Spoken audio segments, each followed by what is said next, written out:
The rabbis were in Medina, and the Quraysh sent a delegation to find out from them, how can we tell whether this man, Nabi Muhammad ﷺ, is indeed a prophet? The rabbis had asked him 3 questions, which only a prophet can answer. And Allah subhanahu wa ta'ala is sending the answers to the 3 questions. One of the questions was, ask him about the great traveler. Ask him about the great traveler who traveled to the 2 ends of the world. So with question 1, ask him about the great traveler who traveled to the 2 ends of the earth. And we are told that this traveler is called Zulkarnain, the one who possesses 2 qarns. And qarn can mean a horn, so qarnain will be 2 horns. And qarn could also be an age or an epoch, a time. So qarnain will be 2 ages. So this is a man who is either of 2 horns or impacts upon 2 ages. قُلْ سَأَتْلُ عَلَيْكُم مِّنْهُ ذِكْرًا. I am going to tell you something about him which must be remembered. إِنَّا مَكَّنَّا لَهُ فِي الْأَرْضِ وَآتَيْنَاهُ مِنْ كُلِّ شَيْءٍ سَبَبًا. Behold, we established him on earth securely, with the power and with the means, with the capacity and the knowledge and the right means to achieve anything that he might set out to achieve. And so surely a superpower, not an ordinary power, a superpower. فَأَتْبَعَ سَبَبًا. And so he chose the right means now to do what he wanted to do. حتى إذا بلغ مغرب الشمس. He sets out on a journey to the west. And he reaches a place where the sun is setting. And there he found it setting in a body of water that was hamiyah, dark, murky, so visibility in that water will be very shallow. And there he came across a people. Is it possible for us to identify that body of water? If we can, we'll be on the way to locating the geographical location of the area in which we're talking about. We're going to do that in a moment, inshallah. Then Zulkarnain set off on the 2nd journey now, and he's going to the rising of the sun. And when he had traveled to the distance that he could travel, the Quran does not tell us how far it was, he came upon a people, لَمْ نَجْعَلْ مِن دُونِهَا سِتْرًا. A people, لَمْ نَجْعَلْ لَهُمْ مِن دُونِهَا سِتْرًا. We have not provided for them as a covering other than this covering. It appears to us that it is the natural covering that you have from the sunshine. So a people living a primitive way of life. And he left them as they were. And then he went on to the 3rd journey, which is verse number 92. And so now he travels in the 3rd direction. إِذَا بَلَغَ بَيْنَ السَّدَّيْنِ. He comes to a place between a pass between 2 mountain ranges. On this side are mountains, on this side are mountains. And in between there is a pass. Can we locate Geographically, where are we talking about? Is it possible? A pass between two mountain ranges. And there he came across a people, لا يكادون يفقهون قولا. He came across a people whose language he could not understand, because their language was unique.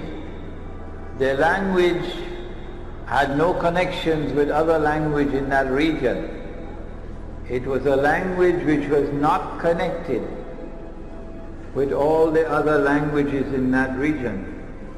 When they had learned to communicate with each other, then these people spoke to Zulkarnain and said to him, Ya Zulkarnain, O Zulkarnain, inna Yakjuj Makjuj mufsiduna fil ard. Gog and Magog are committing acts of fasad in our territory. So Gog and Magog have PhDs in fasad. O Zulkarnain, can you help us? You have the power. Can you build a barrier to protect us from these people? He should have said, I don't need to build any barrier. I'll move in there and I'll beat them up, and they won't touch you anymore. So I don't need to build any barrier. I'll go and teach them a lesson they'll never forget. But no, he didn't say that. They said, we're prepared to pay you. He said, I don't need your money. What Allah has given to me is more valuable. So he agreed to build a barrier. What I need from you is your labor. Help me with your manpower. And I'm going to build a barrier between you. Now number 96, verse number 96. Bring me blocks of iron. And so that has to be a geographical location where there's iron ore. It has to be a geographical location where there are mountain ranges and a pass between the mountain ranges. It has to be a geographical location where on the left you have a body of water which is so dark and murky that visibility is very shallow. Okay? And it has to be an area where there are large deposits of iron ore. Bring me blocks of iron. And after he had covered the pass with blocks of iron, he said, build a furnace, blow with your bellows, and now bring me molten copper. So he poured the molten copper, and the engineers, we have an engineer here, tells me that this is to prevent rust. And after he had built the barrier and covered it, the Quran speaks, it changes from the word saddain to use another word, sadafain. In verse number 95, آتوني زبر الحديد حتى إذا ساوى بين الصدفين. Previously the word used was saddain, but now the word used is sadafain. Saddain is two barriers, two mountain ranges, but sadafain is something else. It is like the two sides of a shell. We're going to have some pictures of this now. The two sides of a shell. You've been to the seashore. When you open a shell like this, it will be joined at the bottom, but open at the top. That's the shape of the pass between the mountains. Join at the bottom, open at the top. So when he had blocked off this space, this sadafain, now the molten copper is put on it, and then Gog and Magog could neither scale the barrier nor could they penetrate it, so they're now trapped behind the barrier. And so Zulkarnain now says, هَذَا رَحْمَةُ مِن رَبِّي. This barrier is constructed in consequence of Allah's kindness and grace. فَإِذَا جَاءَ وَعْدُ رَبِّي. But when that time comes of which my word has warned, إِذَا فُتِحَتْ They will not return to reclaim the town as their own until إِذَا فُتِحَتْ, until Gog and Magog are released. When that time comes for Gog and Magog to be released, so that Banu Israel are to be brought back to the Holy Land, جِئْنَا بِكُمْ لَفِيفًا, brought back as a motley crowd. At that time, جَعَلَهُ دَكَّا, Allah is going to bring down this barrier and it become dust. Now let's turn to the pictures and see whether we can locate. This is the Caucasus Mountains here, the white being the snow. And on the left side there is a body of water which is so dark and so murky, with so much algae in it, that it has been given a name. And that name has been there with it for many, many, many years. Even the time of Ibn Kathir. It's called the Black Sea. It's called the Black Sea. Why? Because it is so dark. If you go to the Mediterranean Sea and you're on a ship, you can see several meters underneath the water. But if you go to the Black Sea, you'd hardly be able to see more than 1 meter underneath the water.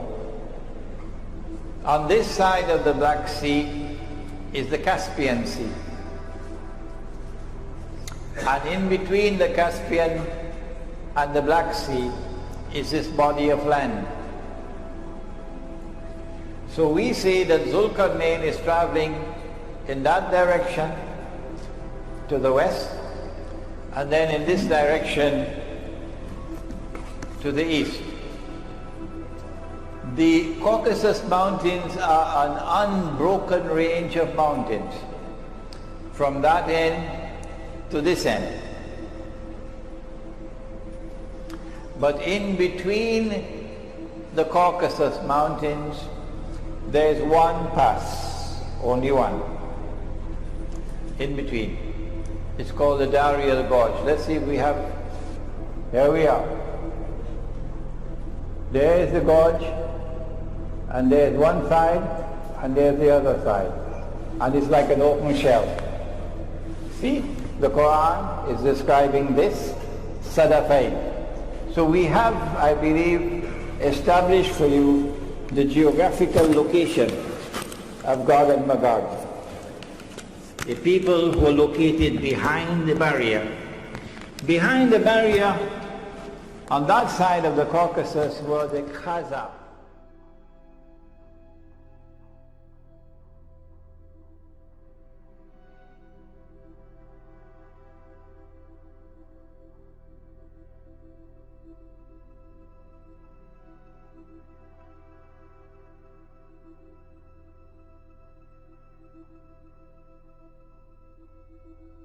On that side of the Caucasus were the Khazar, a tribe of people who converted and became Jews.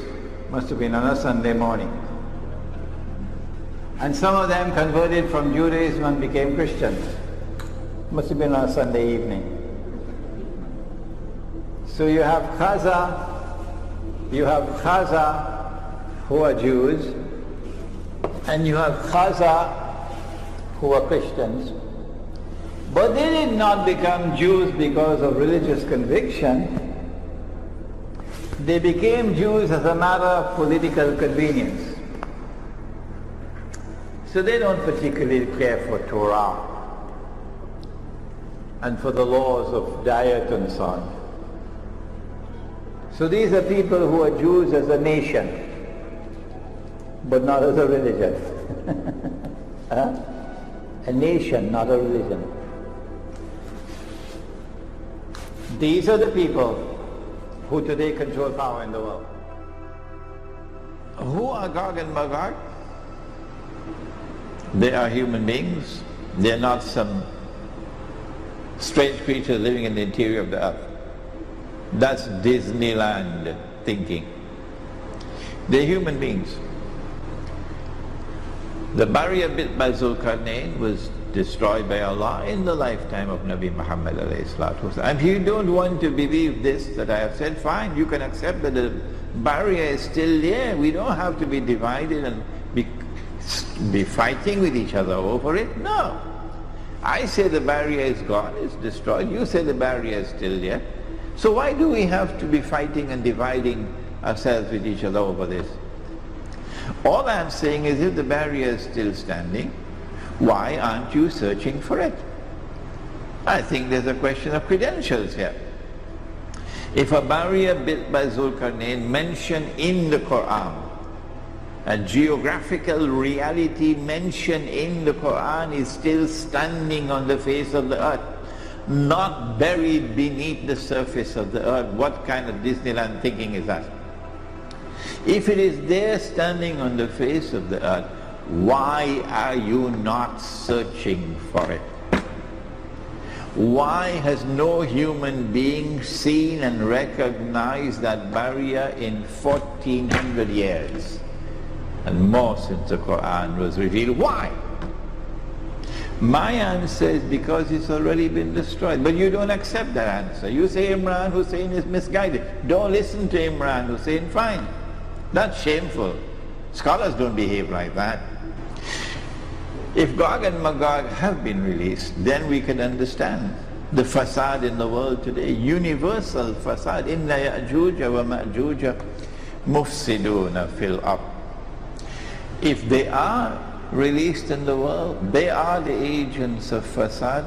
They're the ones who have brought the Jews back to the Holy Land to reclaim it as their own. Then it's very easy for us to recognize who they are. To Gog and Magog, Yakjuj and Makjuj, which are major signs of Akhirul Zaman. And yet, our critics are emphatic that no, Dajjal has not been released. Gog and Magog have not been released. If we can't find the barrier built by Zulkarnain, which is made of iron and steel, it's probably somewhere down a few miles underneath the earth. Is that scholarship? We do not want to disrespect our critics. But we say, if you are not prepared to accept that Dajjal is the mastermind of the modern age, and that Gog and Magog are the means through which Dajjal pursues his mission on the earth, then we're very sorry, we're moving on. We can't wait on you. Nabi Muhammad alayhi salatu wasalam was asleep at the home of his wife Zainab radiallahu ta'ala anha. And he woke up from his sleep, and the hadith is located in Sahih Bukhari in several different versions from several different sources, companions. So we say it is mutawatir. He woke up from his sleep. What he had seen in his sleep, also a vision like Ibrahim alayhi salam, was so terrible, that his face was red, flushed red. It has to be something terrible for the Prophet of Allah to wake up with his face all red, flushed red. What did he see? He woke up and he spoke these memorable lines. He said, وَيْلٌ لِلْعَرَبِ مِنْ شَرٍ قَدْ اقْتَرَبَ.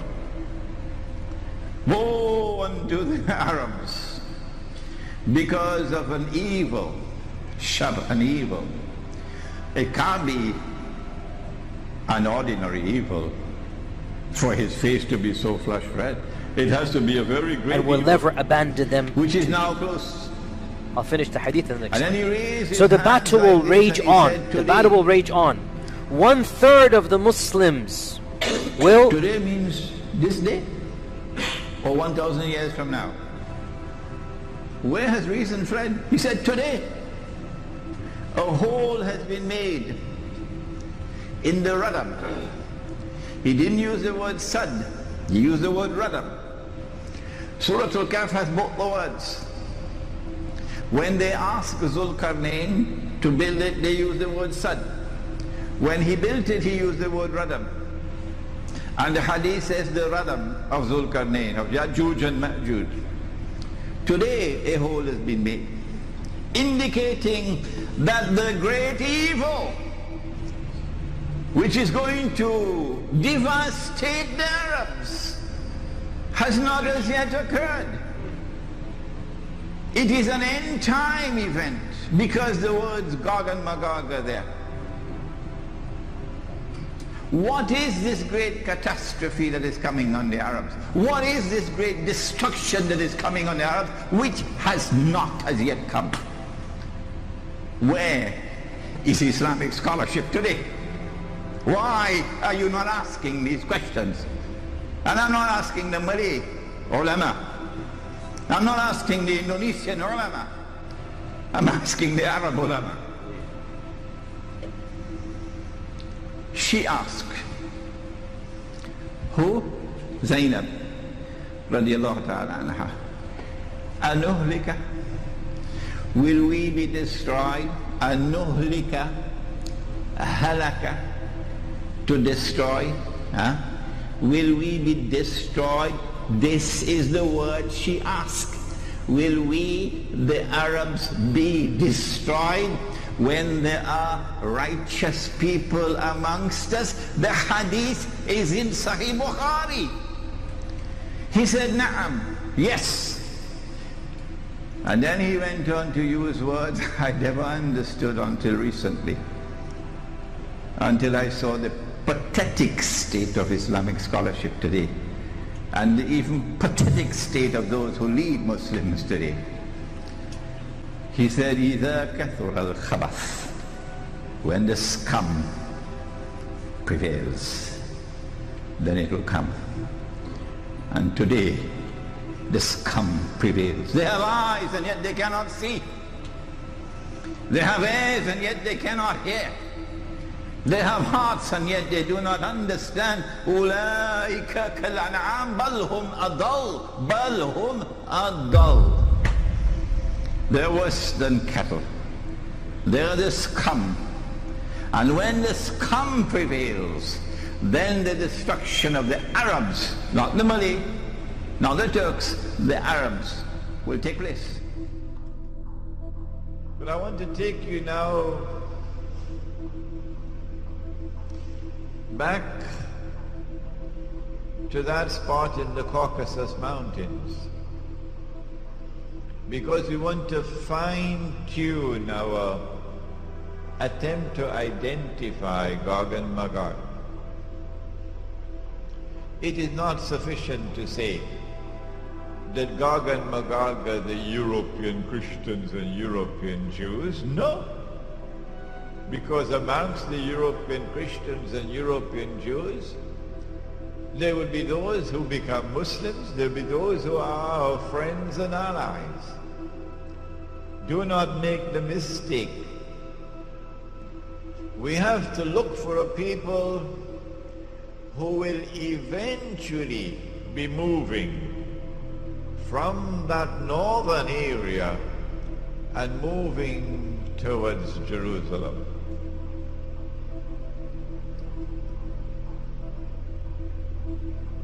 Shortly after the death of the Prophet sallallahu alaihi wasallam, something very mysterious happened in that part of the world that historians have chosen to bury. A tribe called the Khaza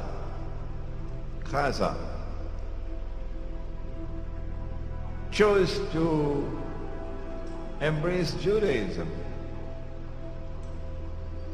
And so the world witnessed for the first time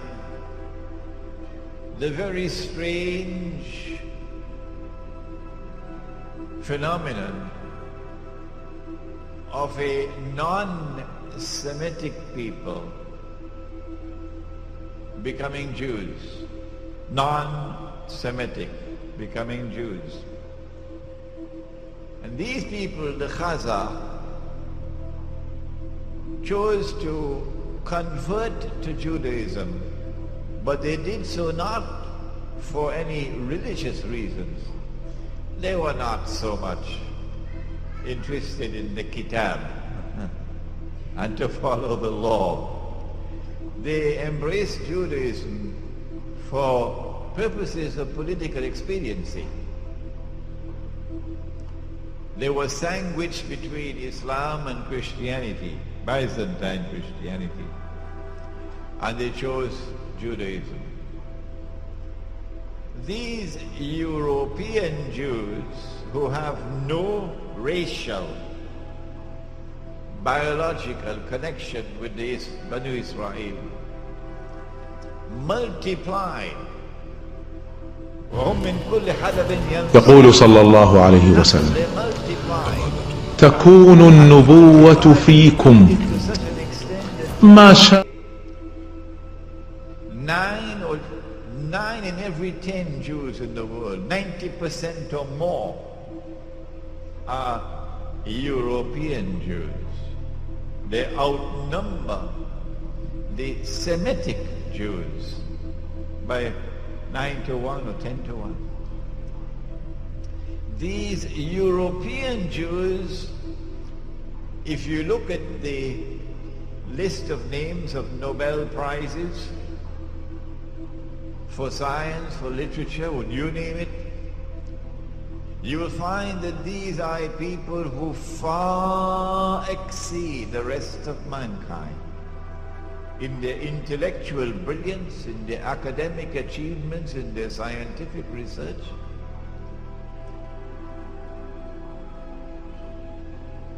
They are a people different from the rest of mankind.